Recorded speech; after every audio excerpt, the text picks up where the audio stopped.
Hey coders, let's talk about Docker today. In this video, I'm going to cover a couple of topics for you. Talk about what is Docker all about and see key Docker commands as a life cycle. These are the two things that we are going to cover in this particular topic. I'm going to discuss anything related to installation of Docker in this video, but I will still show you how to install Docker in your PC or a laptop. I will share a link in the description of this particular video. If you want to install Docker in your Windows machine, you can go through the links that is currently shared in the screen. You are technically installing Docker desktop for Windows. You can follow through this text that is available in docs.docker.com. Once all the installation, if you followed all the installation properly, you would have a Docker icon in your taskbar. Similarly, if you want to install a Docker desktop for Mac, if you follow all the process correctly, you will again see a whale icon, a Docker icon on top of your taskbar. So let's start with what is Docker and what it is trying to achieve. Before Docker came into existence, what we had was virtual machine. Whatever you see on the left hand side as a diagram is what you got.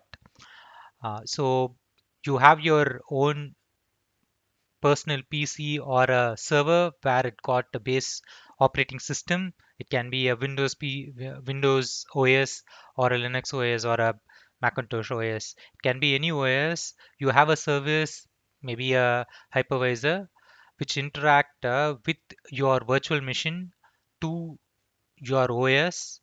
So you got some service interacting with your virtual machine. In your virtual machine, you will have a guest OS installed. On top of your guest OS, you will install a number of application. So it can be an Nginx. Nginx is all about an open source web server. It is similar to Tomcat server or IIS server that you would have used in your day-to-day life. So you can also install other software like Java. You can install Docker, or let's say you have built your own custom software. You can install that into one software. So that's pretty much what we got as an virtual, virtual machine. What Docker addresses is instead of having guest OS, you can create container. So what does this mean to us is you no longer have to wait for booting of an OS. So everything is just container. They are just lightweight. So it just have a basic skeleton. Once the container is up and running, your application will just start in few millisecond or in few seconds. So generally booting up an application in a Docker environment is all about waiting for your application to boot. Whereas in a virtual machine, you have to wait for the OS to boot, which is a longer time. You could imagine yourself, let's say you want to restart your PC or start your PC which is powered off. It would take a significant amount of time, right? That's pretty much what Docker addresses. It even addresses a number of other things as well, but you can definitely take away that the key thing that it want to address is it avoids the need of an guest OS from virtual machine, and it containerized everything. And that's the key thing that Docker tried to address, and that's the key part everyone likes within Docker. You have an underlying OS. On the underlying OS, you will have a number of Docker containers.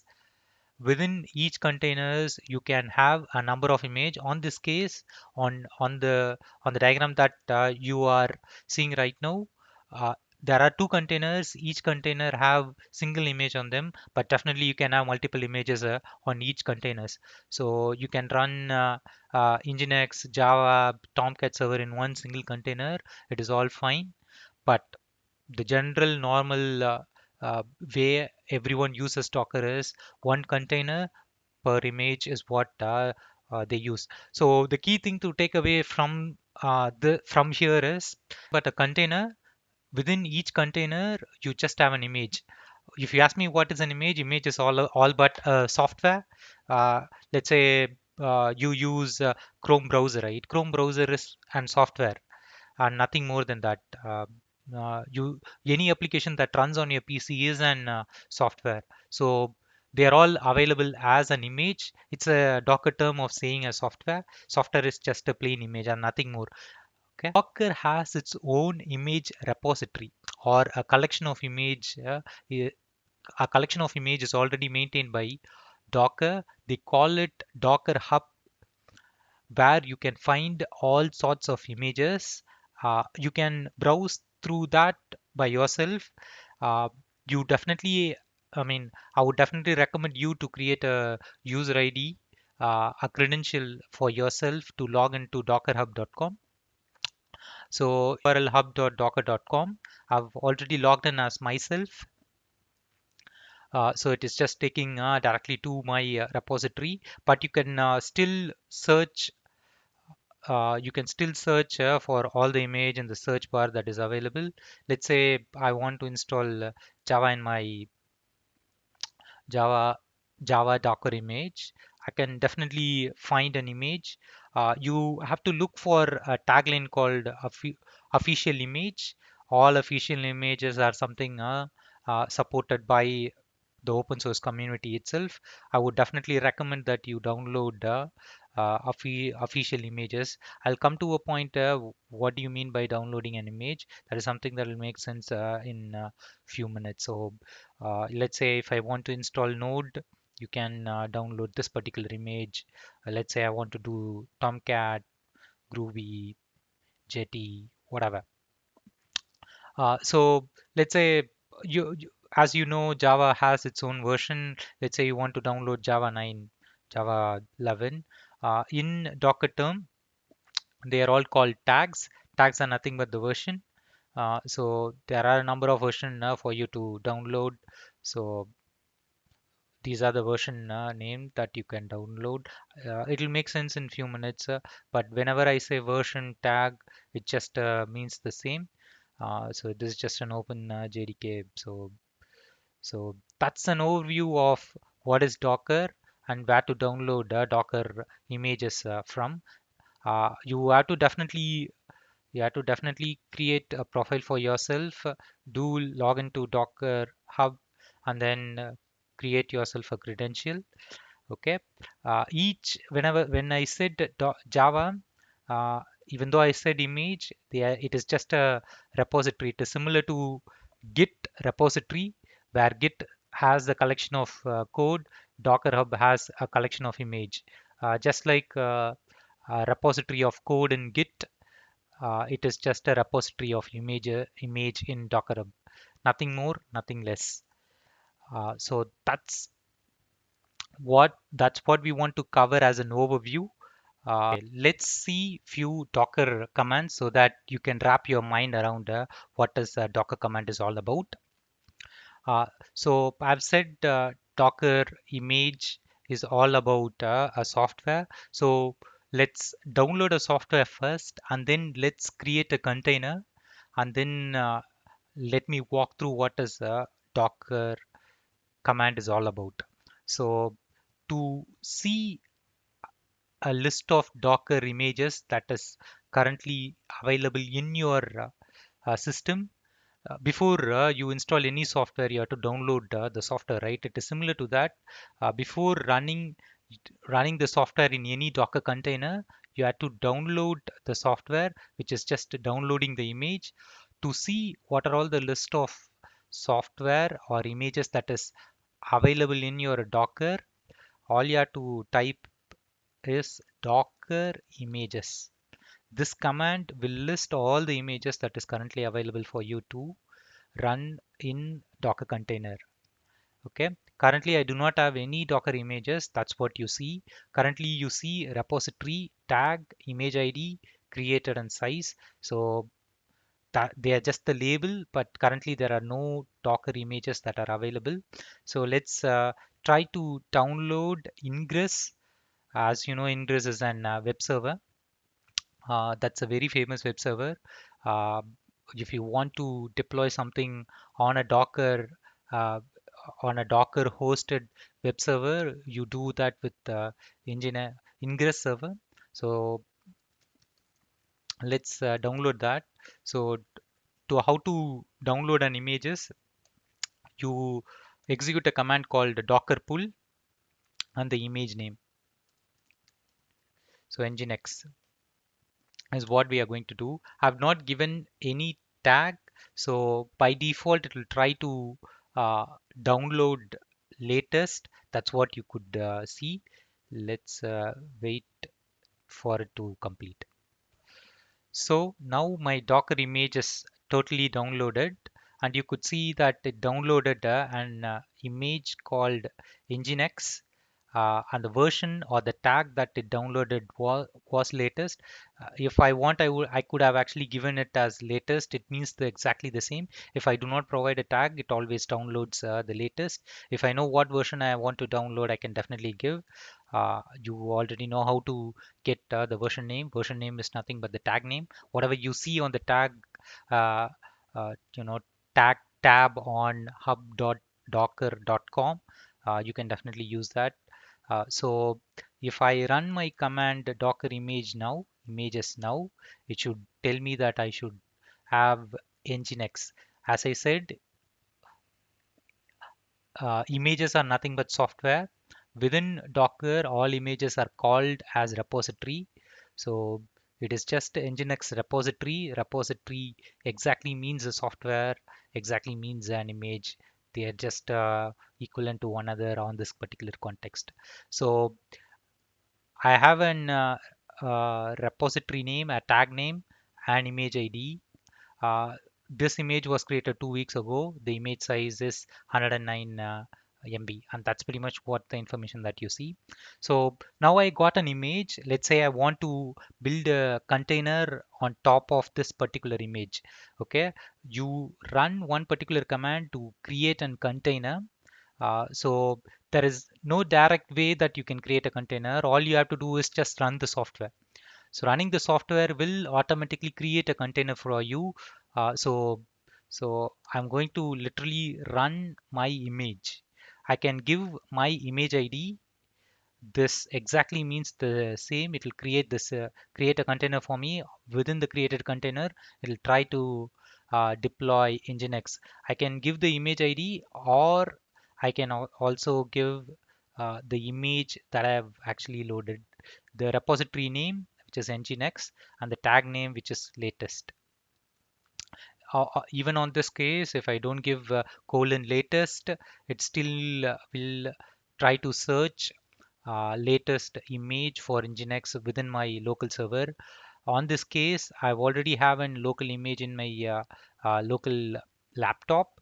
If I don't have, it will try to connect to dockerup.com, and then it will try to download or pull an image from that.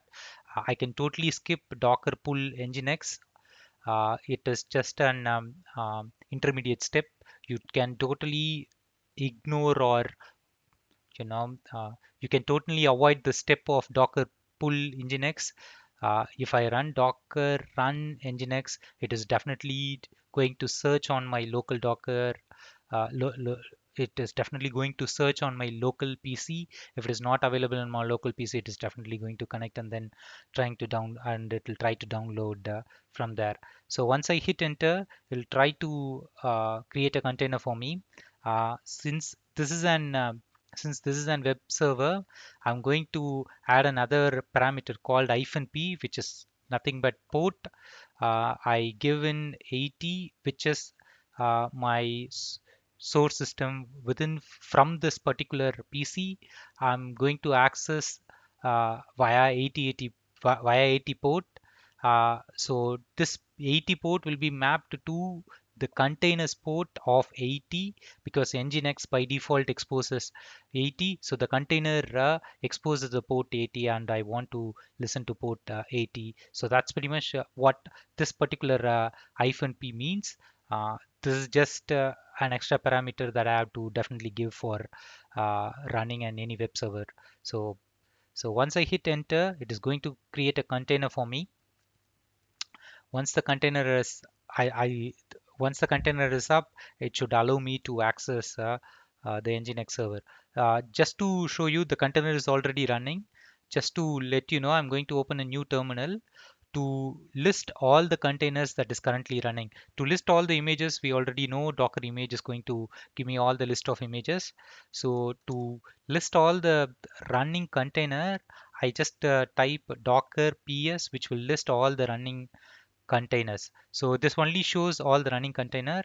As you could see, one container is already running, and obviously it is Nginx with the latest tag, and it is trying to expose 8080 port, and it is created 35 seconds ago. So I'm trying to access 8080 port from my PC. So if I hit on enter, and you could see that it serves the welcome page of Nginx. I have another command to stop the container. To stop the container, all we have to do is docker stop and then the container ID. Okay, this will stop my container from executing. I will quickly show you. I'll quickly show you my container is still running. So as you could see, it is still docker run -p. There is nothing more. So once I hit on enter, the container will stop. It is just returning the container name back. This means that the container have stopped, and the terminal have rolled back it to the start. And if I access localhost 8080, I'm going to get page not found because the no longer the container is running. It is if you could see, it just spin the container so quickly, and the apps and the software installation was just seamless. It is so fast. Just for this particular feature, Docker is very famous. Okay, if you want to do this on a virtual machine, it's just going to take at least a few minutes just to get the OS running, and then you have to still download and make the Nginx server or your web server sorted. So I already said, okay, I've, I'm going to clear the screen. I've already said that Docker PS is going to list all my running containers. So I've already stopped my container. So I want to see my stopped container. So I'm going to show you my stopped container. You just add -a, which is -all. That's pretty much to it. So -a will list all my containers. So this is listing all my containers irrespective of its status. Even if I have even when the container was running, if I given -a, it would still show both the started as well as stopped container. As you could see, my image is sitting inside a container. So I had to stop my container first because the container is running. It has to be stopped first. So that's the reason I have stopped just few seconds ago. Um, I want to stop all my container, which I stopped a few seconds ago. Since once the container is stopped, it will allow you to remove your container. You have to peel it like an onion. So your container has to be stopped, and then once the container is stopped, you have to you it will allow you to remove your container. So once the container is removed, it will allow you to remove the image as well. You cannot remove your image without removing a container. Uh, there is a syntax that allows you to do that, but the nice and the right way of doing it is stop your container, remove your container, and then remove your image. So we already know that our container is stopped. Let's remove our container. So to remove our container, the syntax is docker remove, which is rm and the container ID. So this should remove the image. Once the Docker container is removed, it just returns the container ID. So if I do docker ps-all, there is no more container that is available in my PC.